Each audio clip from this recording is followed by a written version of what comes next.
Me ya faru? Jiya nan a kai ki kuma in ganki kin tattaro kaya ki dawo gida? Ba za ki yi min magana ba?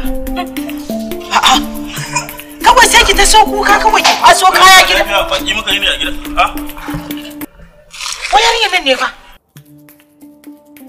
Ke, uban me dawo da ki bayan na riga na sallame ki. Ba ce aka ki gidan miji ba? Ba mijina bane ba. Me ya faru? Me ya samu mijin naki? Mutuwa yi? A'a, kawai baba ni ba na son shi ne. Ba ka san shi? Dugan ke yake kenan. A'a. Dan iska ne? A'a. Ya sake ki ne? A'a. To ina jin abokin kasha ne. To me ya faru? Ki faɗi min menene ya faru?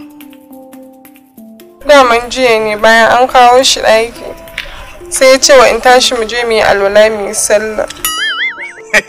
Alhamdulillah. Ki ce ma malamin Islamiyya muka aura mata. Sai me ya faru? Shi ne bayan mun idar da sallah sai ya rike min kaina ya min addu'a. Alhamdulillah. Ki san wannan kama kan sunna ne.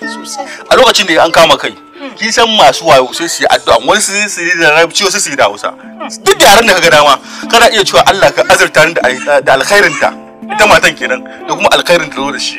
Ko kuma ka ce Allah ka nisantar da ni daga sharrin ta da kuma sharrin ta zo da shi. To kin ga wannan addu'a yana da muhimmanci. Sai kuma me ya faru? Sai ya ce mu ci kaza. Jigo, dan da aka ci kaza. Kin san wa'ansu angwayen wara suke siya ko kosai. Sai kuma me ya faru? Bayan mun gama cin kazan sai ya ce wa mu shiga ciki.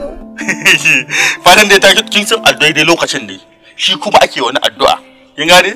Ake cewa Allahumma jannibna shaytana wa janniba shaytana mimma razaqta lana. Sai kuma me faru? Sai ya ce in tuba kaya. Fatan dai kin bada haɗin kai. Ni ba ban tube ba saboda kawai na ga mai ni ba da iska ni bane, ni ba haka aka min tarbiya ba. Ke ba irta bane? Ke nace kin ci uwaki. Ke ne kin ci uwaki. Kin ga kin zaman zagi ko? Wannan ne iskanci? To dan ubanki in dai wannan iskanci ne. Mun dade muna yi da uwarki. What?